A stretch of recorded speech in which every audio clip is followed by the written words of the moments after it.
یقیناً بارش رحمت پروردگار عالم ہے، اور حدیث کے جملے ہیں کہ جب بھی باران رحمت ہو تو انسان اس وقت جو دعا کرتا ہے خدا اس دعا کو قبول کرتا ہے۔ لیکن ہو سکتا ہے کسی کے ذہن میں سوال پیدا ہو، اگر بارش رحمت خدا ہے تو پاکستانیوں کے لیے زحمت کیوں ہے؟ ایک چیز کو خدا بولے کہ یہ رحمت ہے، لیکن یہی رحمت کسی قوم کے لیے کیا بن جائے؟ زحمت بن جائے۔ تو کبھی کبھی نعمتیں بھی زحمت بن جاتی ہیں اگر انسان اس نعمت کو صحیح طریقے سے استعمال نہ کرے۔ اولاد نعمت خدا ہے، لیکن پروردگار عالم کہے کہ یہی اولاد کبھی کیا بن جاتی ہے؟ فتنہ بن جاتی ہے۔ طاقت نعمت خدا ہے، لیکن کبھی کبھی یہی طاقت انسان کو مخالف خدا بنا دیتی ہے۔ پیسہ نعمت خدا ہے، لیکن کبھی کبھی یہی پیسہ ہے جو انسان کو جہنم کی راہ کا مسافر بنا دیتا ہے۔ حسن نعمت ہے، لیکن کبھی کبھی انسان اسی حسن کے ذریعے سے کیا کرتا ہے؟ گناہوں میں پڑ جاتا ہے۔ تو کربلا ہمیں یہ سکھاتی ہے کہ جو نعمت خدا نے دی ہے وہ نعمت تیرے لیے نعمت تب رہے گی جب اس کو اس طریقے سے استعمال کر۔ اب ہو سکتا ہے کوئی جوان کہے کہ مولانا پیسہ بری چیز ہے، تو پیسہ برا نہیں ہوتا۔ آپ کی جیب میں 1000 ہو، اس 1000 سے آپ جنت میں 1000 درخت بھی لگوا سکتے ہو، اور اسی 1000 سے آپ جہنم کا ایندھن بھی بنا سکتے ہو۔ کبھی بھی کوئی چیز بری نہیں ہوتی، چیز کو استعمال کیسے کیا جا رہا ہے وہ اچھا ہے یا برا ہے۔ آپ کا موبائل ہے، آپ کی مرضی، آپ جیسے استعمال کرو۔ میرے سامنے یہ لاؤڈ ہے، آج یہاں لگا، ہو سکتا ہے کل لگانے والے کسی گانے کی محفل میں لگا دیں، تو آپ کہو کہ مائک کو توڑو۔ بھائی مائک کا کیا قصور ہے؟ اس کا تو کام یہی ہے کہ یہ ریفلیکشن دے اور آواز کو باہر پھینکے۔ اب لگانے والے کا مسئلہ ہے کہ وہ مائک کس منہ کے سامنے رکھتا ہے؟ کیا اس زبان کے سامنے رکھتا ہے جو ذکر حسین کر رہی ہے، یا اس زبان کے سامنے رکھتا ہے جو ذکر شیطان کر رہی ہے؟ تو کبھی کبھی رحمت بھی زحمت بن جاتی ہے۔ کب؟ جب انسان اس کے صحیح طریقے کو استعمال نہیں کرتا۔ تبھی قرآن بار بار کہتا ہے وَاعْتَبِرُوا يَا أُولِي الْأَلْبَابِ، عبرت لو اے صاحب لب۔ صاحب لب کسے بولتے ہیں؟ لب کہتے ہیں مغز کو۔ اللہ کہتا ہے اللہ کی رحمتوں سے، نشانیوں سے، یہی چھوٹی موٹی بارش یا زیادہ بارش برسے، اس سے انسان اگر دماغ استعمال کرے تو یہ چیز رحمت ہے، اگر دماغ استعمال نہ کرے تو یہی چیز کیا ہے؟ زحمت ہے۔ کہا نعمت وہ استعمال کر سکے گا جو صاحب لب ہے۔ صاحب لب کون ہے؟ صاحب مغز۔ جنت وہی جائے گا جو صاحب مغز، در علی پہ وہی آئے گا جو صاحب مغز، ہدایت اسی کو ملے گی جو صاحب مغز، قرآن پڑھ کے ہدایت وہ لے گا جو صاحب مغز۔ لیکن اگر مغز نہیں ہے اور بندہ قرآن پڑھ رہا ہے تو اللہ کی آواز آتی ہے یہدی بہ کثیرا ویضل بہ کثیرا۔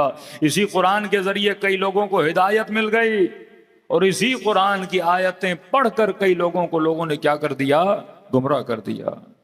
کفر کا فتویٰ لگا قرآن کی آیت پڑھ کے، شرک کا فتویٰ لگا قرآن کی آیت پڑھ کے، اپنی جعلی جھوٹی حکومتوں کو شرعی حکومتیں بنایا قرآن کی آیتیں پڑھ کے۔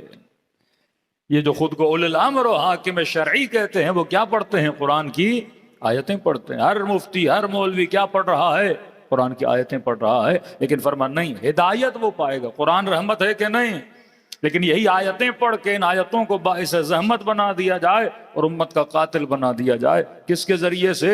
قرآن کی آیتوں کے ذریعے سے۔ اب کا گمراہ وہ ہوگا جو صاحب مغز نہیں ہے، ہدایت وہ پائے گا جو صاحب مغز ہے۔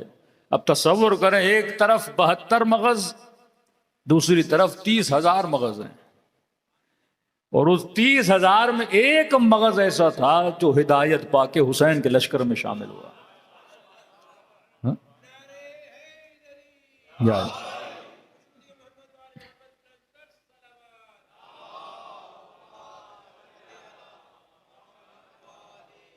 مقام تعجب ہے کہ 30,000 کھوپڑیاں کھڑی ہیں، ایک دماغ ایسا تھا جو راہ حسین کا مسافر بنا۔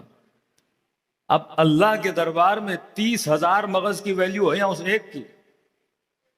کیوں؟ کیونکہ صاحب شعور تھا. کروڑوں لوگ کھڑے ہوں، یہ بالکل ایسے ہے، کروڑوں بھینسیں کھڑی ہیں، کروڑوں بیل کھڑے ہیں، کروڑوں بکریاں کھڑی ہیں، صاحب مغز نہیں ہے. ایک جسم ہے جو کھڑا ہے، کھا بھی رہا ہے، پی بھی رہا ہے، چر بھی رہا ہے، سو بھی رہا ہے، اٹھ بھی رہا ہے. اس کی ویلیو تب ہوگی جب یہ کیا بنے گا؟ صاحب مغز بنے گا.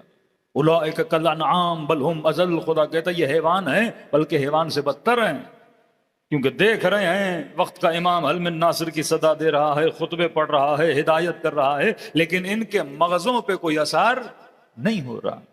اب جس پہ اثر ہو وہ انسان ہے، جس پہ اثر ہو وہ رائے حسین کا مسافر بنے وہ انسان ہے. مجلس حسین کیا کرتی ہے؟ انسان کے سوئے ہوئے مغز کو بیدار کر دیتی ہے، غفلتوں میں پڑے ہوئے بشر کو بیدار کر دیتی ہے. یہ دن بدن تشیع میں اضافہ کیوں ہو رہا ہے؟ کیونکہ سوئے ہوئے مغز جب جاگتے ہیں تو نوکر در علی بن کے آ جاتے ہیں. بستی بستی قریہ قریہ آپ دیکھ رہے ہیں مکتب میں اضافہ ہو رہا ہے. کس چیز کی وجہ سے؟ جب مغز ہوگا.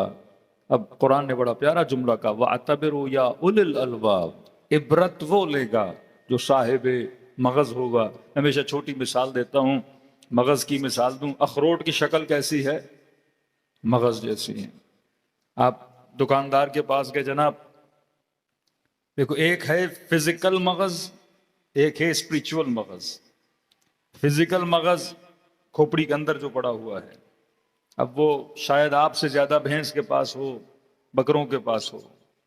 یہ مغز نہیں، یہاں فکر کے مغز کی بات کی جا رہی ہے. صاحب لب یعنی جو صاحب فکر ہو، صاحب مغز ہو. آپ دکاندار کے پاس گئے اور آپ نے کہا مجھے 2 کلو اخروٹ دو. اس نے آپ کو اخروٹ دی، آپ گھر لے کر گئے. اب آپ نے کہا کھاؤں دماغ کو طاقت ملے. آپ نے ایک اخروٹ نکالا، توڑا، اندر سے خالی تھا. باہر شکل کیا ہے؟ مغز والی. توڑا تو اندر والا مغز ہے ہی نہیں. دوسرا توڑا آپ نے اخروٹ، اس کے اندر بھی مغز نہیں. تیسرا توڑا اخروٹ، اس کے اندر بھی مغز نہیں. آپ توڑتے گئے، سارے کے سارے کھوکھلے اور خالی نکلتے گئے. آپ نے سارے چھلکے پلاسٹک کے شاپر میں ڈالے، دکاندار کے پاس گئے، جناب یہ لو اپنے مغز، مجھے پیسے واپس کرو. کہے گا میں نے اخروٹ تو دیا آپ کو. تو آپ نے کہا میں اخروٹ صرف چھلکے والے لینے نہیں آیا تھا، مجھے اخروٹ وہ چاہیے جس کے اندر کیا ہو؟ مغز پایا جائے. کہ جب تو ایک دکان سے بغیر مغز کے اخروٹ لینے کے لیے تیار نہیں، اللہ کی جنت بے مغز مسلمان کو لینے کے لیے تیار کیسے ہوگی؟